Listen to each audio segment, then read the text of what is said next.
Hello दोस्तों, आज की कहानी है माँ बहू आते ही तुम बदल गई। नई दुल्हन सलोनी कुछ रस्मों के बाद सोफे पर चुपचाप बैठी थी। तभी बड़ी ननद सीता बोली, अरे तुम्हारी माँ ने तुम्हें बताया नहीं? दूल्हा दुल्हन के खेल रस्म के बाद अब तुम्हें घर की सभी बड़ी महिलाओं के पैर छूकर शगुन देना होगा। चलो उठो, सभी को देरी हो रही है। बुआ चाची जी लोगों को तो निकलना है, वरना बाद में हमें सुनाएंगे बहू के मायके से तो कुछ आया ही नहीं। सलोनी को याद आया उसकी माँ ने विदाई के समय एक पर्स में अलग से लिफाफे बनाकर रखे थे। ये बोलकर कि जब भी कहा जाए तब निकालकर बड़े बुजुर्गों के पैर छूकर दे देना। दीदी सुबह से एक ही साड़ी पहन रखी है, इससे सब क्या सोचेंगे? नई बहू के पास साड़ियाँ नहीं हैं। आप तो हमारे घर वालों को अच्छे से जानती हो, कैसी कैसी बातें बनाते हैं। ताई चाची लोग एक काम करते हैं, सलोनी की साड़ी बदलवा देते हैं। आखिर इतनी चढ़ाई में चढ़ाई है, लोग भी तो देखें हमने कितनी महंगी बनारसी सिल्क की साड़ियाँ भेंट की हैं हमारी माँ ने। हाँ, तू सही कहती है छोटी।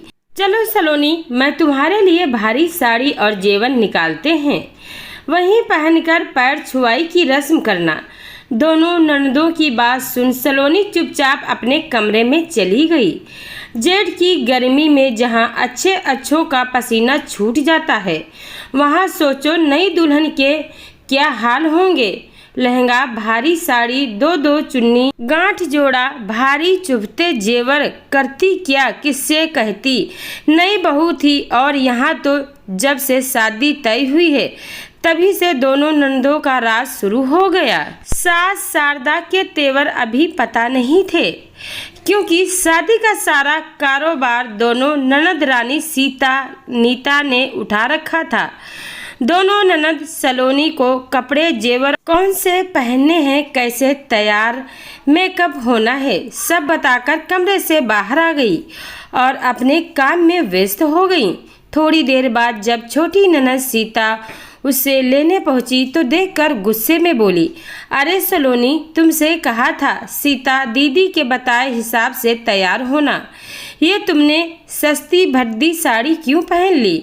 देखते ही समझ में आ रही है तुम्हारी मायके से आई है। देखो ये मायके का लगाव वहीं छोड़कर आओ, ससुराल के नियम अपनाओ, नई दुल्हन हो, अच्छे से हैवी साड़ी पहनो। इतने में शारदा जी कमरे में पहुंची और बोली, अब जो है जैसा है ठीक है, सब चुपचाप नीचे चलेंगे, जो भी बात है बाद में देखी जाएगी। और बहू तुम बहुत सुंदर लग रही हो। चलो, इतना सुनते ही नीता चुप तो हो गई, पर मन ही मन कसमसा गई। जब सलोनी सबके साथ बैठी तो सीता भी गुस्से में थी। सलोनी बड़े ध्यान से सबके पैर छूकर लिफाफा थमा रही थी। इतने में सीता बोली, अरे ये हमारी दीदी माँ है, इनके पैर घुटनों तक दबा दबा कर पढ़ो, बहुत आशीर्वाद मिलेगा।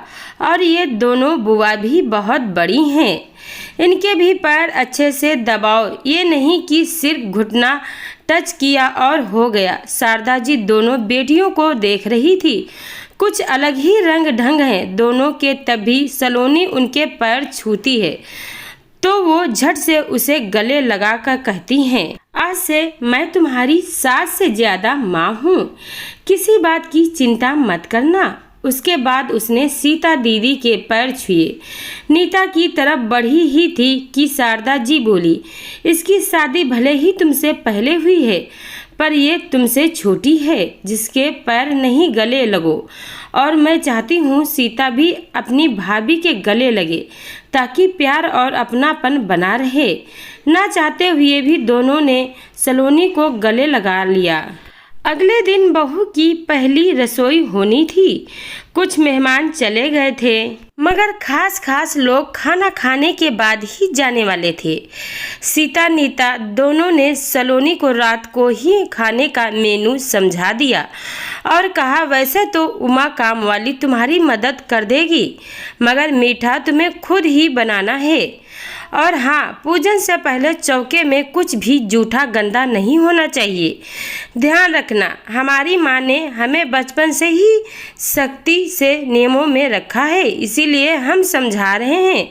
अगर तुमने रसोई में कुछ भी गड़बड़ की तो बहुत डांट पड़ेगी, इसीलिए सावधान रहना। अपनी ननदों की बात सुन सलोनी जैसे बौखला सी गई। इतनी सख्ती, हे भगवान, सोचा था पढ़े लिखे लोगों का घर है, कुछ तो छूट देंगे, मगर यहाँ तो 100 साल पुराने रूढ़िवादी रीति रिवाज आज भी चल रहे हैं।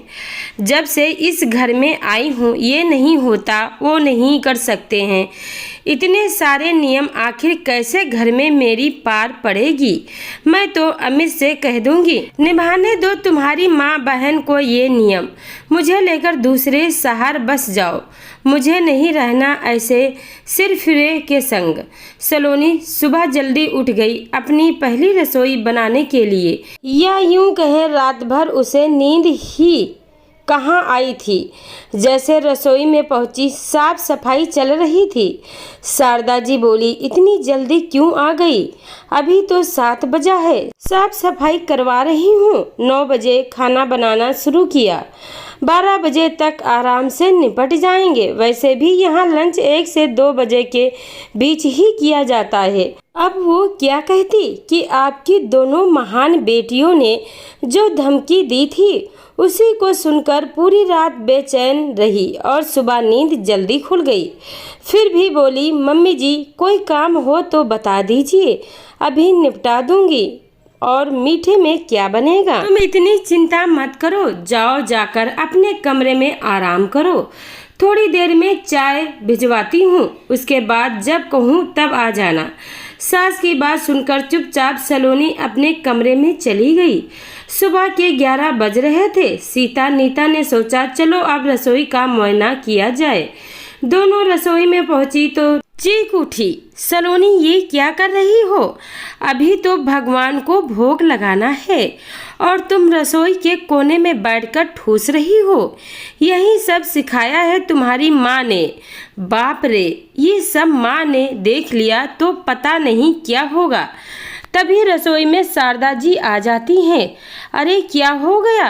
तुम दोनों को बहू से ऐसे बात क्यों कर रही हो? माँ, सब कुछ तुम अपनी आंखों से देख लो, फिर हमसे पूछना। बहू ने रसोई जूठी कर दी है, जिसे देख दोनों ननद भड़क उठी हैं। देखते ही आगे क्या होगा।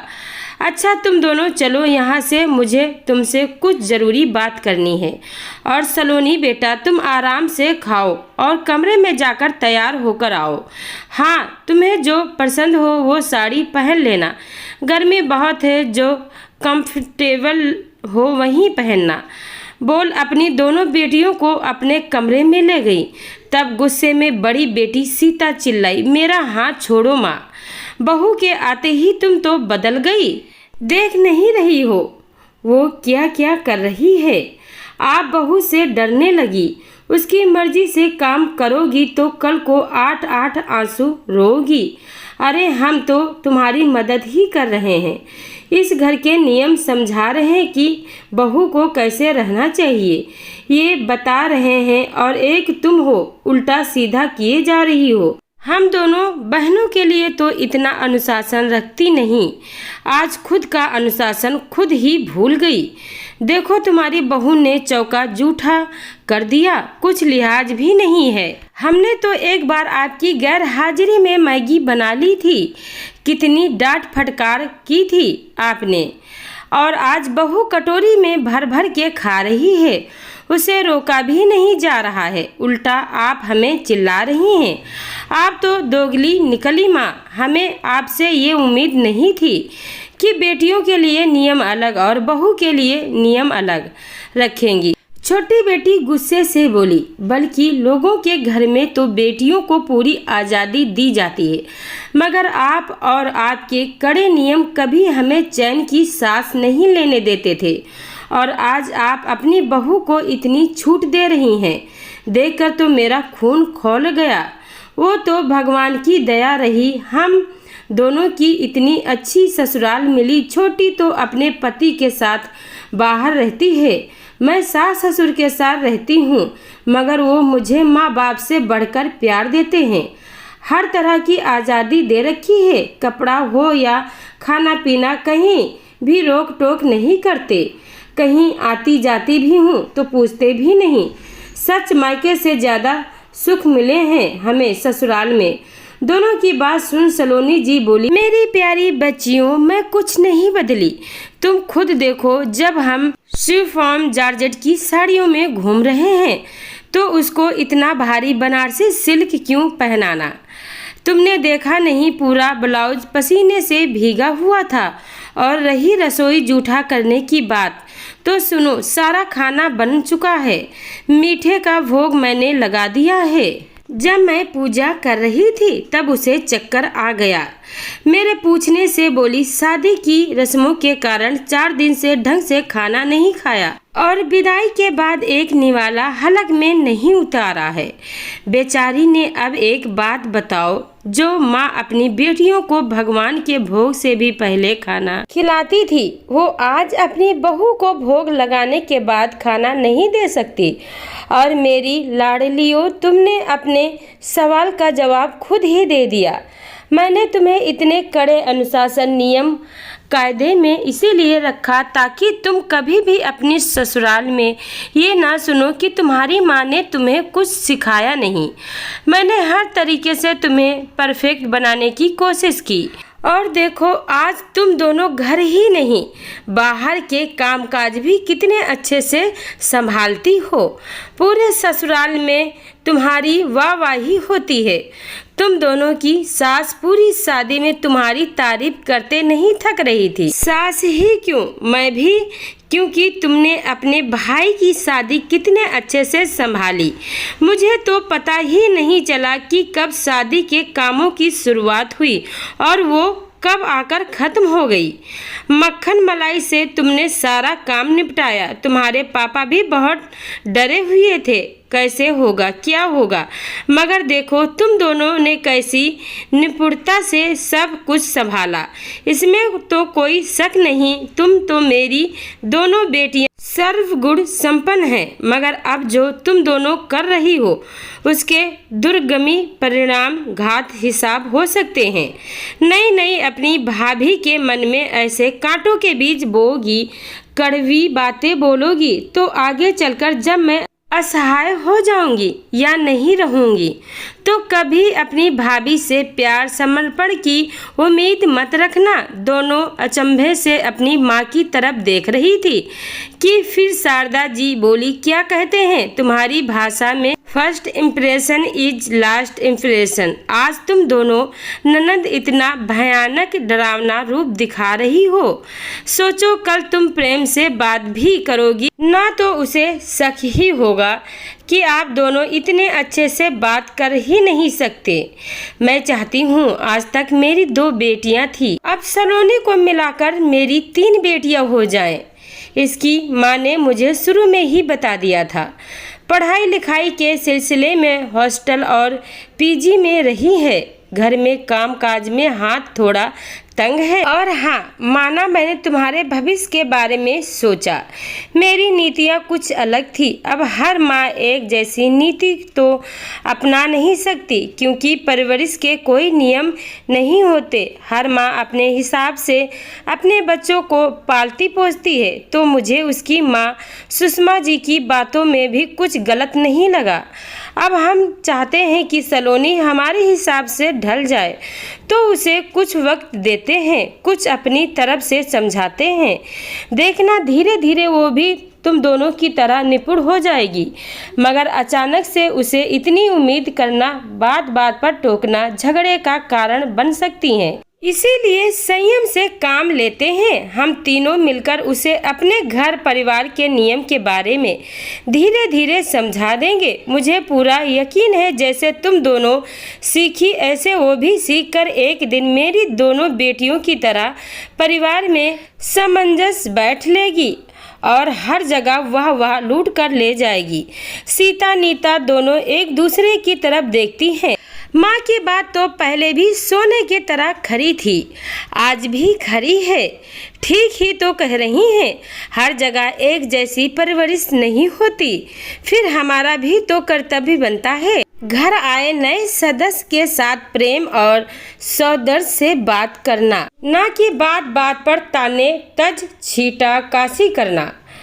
दोनों बेटियां एक साथ बोल पड़ी, माँ आपके चरण कहाँ हैं? आपको स्ट्रॉन्ग प्रणाम करना है। आपने तो हमें बहुत बड़ी गलती करने से रोक लिया, वरना हम दोनों मिलकर उस अकेली की क्लास लगाने में लगे थे।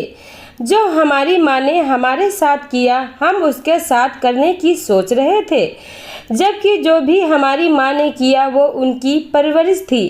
अब जो करने जा रही हैं वो उसका कर्तव्य है। थैंक यू माँ। पूरी जिंदगी हम खुशियों की तलाश करते रहते हैं, जबकि वो तो हमारे सामने होती हैं। बोलकर दोनों बेटियां शारदा जी के गले से लिपट गईं। दोस्तों, इस कहानी पे आपकी क्या राय है कमेंट करके ज़रूर बताइएगा। कहानी अच्छी लगे तो वीडियो को लाइक शेयर करना, चैनल को सब्सक्राइब करना।